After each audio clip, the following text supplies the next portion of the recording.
A freezing wind slammed against the cave windows, as if demanding to be let inside, rattling the glass and sending a tremor through the quiet little bakery on that pale winter morning. With snow piled like forgotten memories along Fest streets, a single father named Callan Ward stepped into the warmth. His breath shaky, his heart even shakier. He wasn't looking for love. He wasn't even sure her remembered how to want it. All he hoped for was a cup of coffee hot enough to melt the loneliness that had been clawing at him ever since he'd lost the young person who had taught him what love was. But life has a strange way of changing course in moments when we least expect it. And for Callan, everything shifted the instant he heard the soft and even tapping of metal on wood, the sound of crutches, and then saw her. Before the story continues, take a moment to like, comment, share, and subscribe to Bright Hearts if you believe in kindness, hope, and second chances. Your support truly keeps stories like this alive.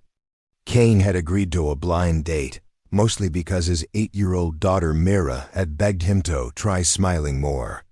He wasn't sure he belonged in the dating world again. Note after losing his wife Lena 3 years earlier to a sudden illness that crackered his world in half.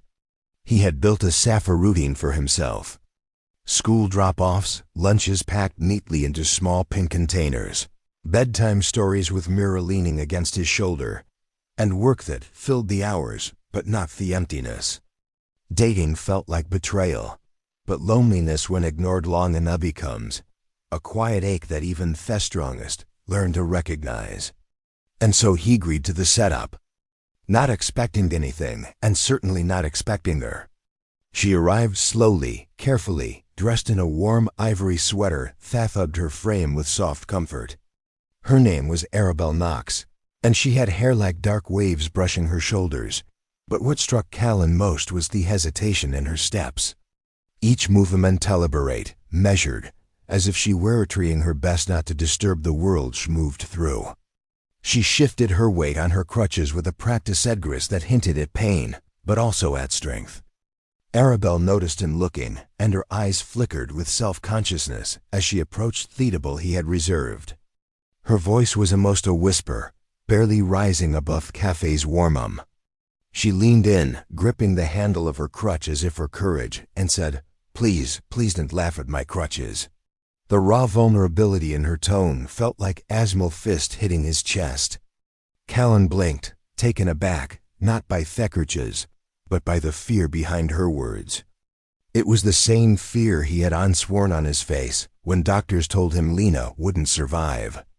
The fear of being seen as less, of being judged, of being pitted or abandoned. That kind of fear leaves a mark. Arabelle slipped into the chair opposite him, though her movements were cautious, clearly painful. She bit the inside of her lip as if preparing for rejection. Her crutches leaned against the table like silent witnesses to every insecurity she carried for several minutes. Neither of them spoke. The bakery's golden light, soft, warm, comforting, poured over them like acquiescent reassurance. The scent of cinnamon and fresh bread wrapped around the small space, but neither noticed. They were both lost in their own storms. Callan finally gathered the courage to breathe out and ground himself. He reached for his cup of coffee, but his hand trembled slightly. Losing Lena had left him with more fear than he wanted to admit, especially the fear of caring for Somione again, because caring always put him at risk of losing. But Arabelle reached up to tuck a strand of hair behind her ear. And in that simple movement, he saw something he hadn't seen in a long time. Someone else trying desperately to appear whole when they felt anything but. He recognized it because he lived it. She glanced down at her sweater, embarrassed. "I know this looks ridiculous," she murmured, gesturing to the crutches. "Most people expect someone healthier on a blind date." "I almost didn't come inside." He almost turned around. Callan swallowed. "I'm glad you didn't." Something in her eyes shimmered. Relief, disbelief, hope. Maybe all three. The conversation grew more natural as minutes passed, though each of them danced gently around their deepest truths. They talked about warm pastries, winter storms, movies that made them cry or laugh, and little bits of themselves they were willing to reveal. Arabelle shared that she had once been a competitive runner, until an accident 2 years earlier left her knee shattered and her mobility permanently changed. She explained how the world looked different when you moved through it slower, how people sometimes stared, how sometimes they pretended not to see her at all. She said it with a trembling smile, trying to play it off, but her eyes gave her away. Callan told her about Mira.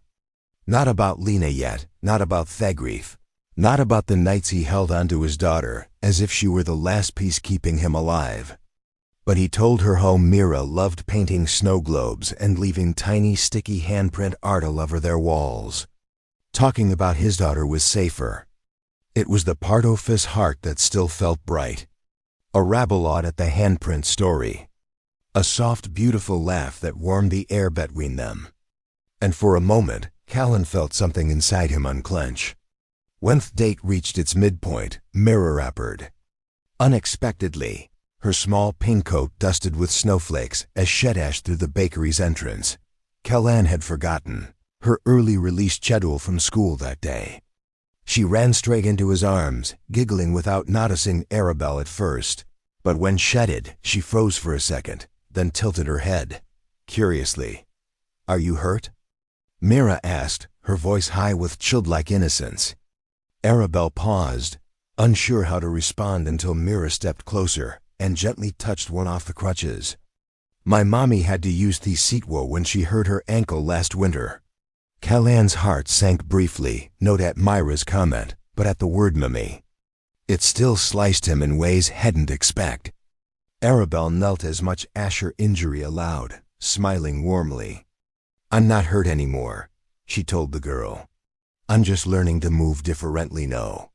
Mira nodded thoughtfully, then beamed and asked the question that Mataboth adults choke back tears. "Do you want to sit with us?" Arabelle looked at Callan, unsure if she was intruding. Callan's expression softened in a way even he didn't recognize. He motioned for her to stay as the three of them shared pastries, and Mira kept chatting, oblivious to the cautious shirt beats unfolding beside her.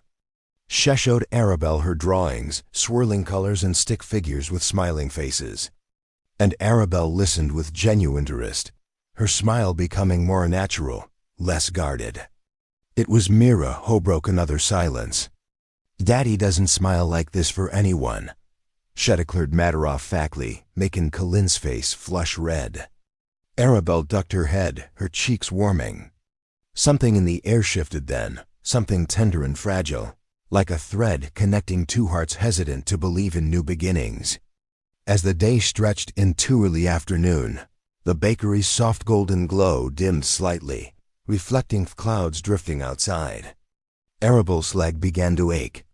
Callan could see it in the way her shoulders tensed, but she didn't complain. She never did.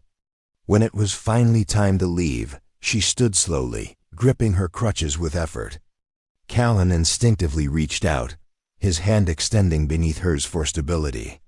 She hesitated briefly before letting her fingers rest in his palm. It wasn't romantic. It was careful, gentle, human. Outside, the snow had thickened, fluttering like tiny crystals that clung to their jackets and hair. Callan walked her to the curb, Mira skipping ahead of them. In that moment, Arabelle looked upon him with eyes that held storms and sunshine all at once. "I'm sorry if this was too much," she whispered. "I didn't want to be a burden." Blind dates are already awkward, but with these, she lifted one crutch weakly. People either stare too much or not at all, and sometimes they laugh or pity me, or both. Callan stepped closer, not invading her space, just enough that she could feel sincerity in his presence. "Arabelle," he said softly, "I didn't see your crutches first." She blinked, confused, hopeful. "I saw you." Her breath hitched and then Mira with perfect timing tugged Arabelle's coat and said, "I hope you come back." Daddy looked less sad today. Arabelle's eyes glistened. She bent slowly, painfully, and pressed a kiss to the top of Myra's hair.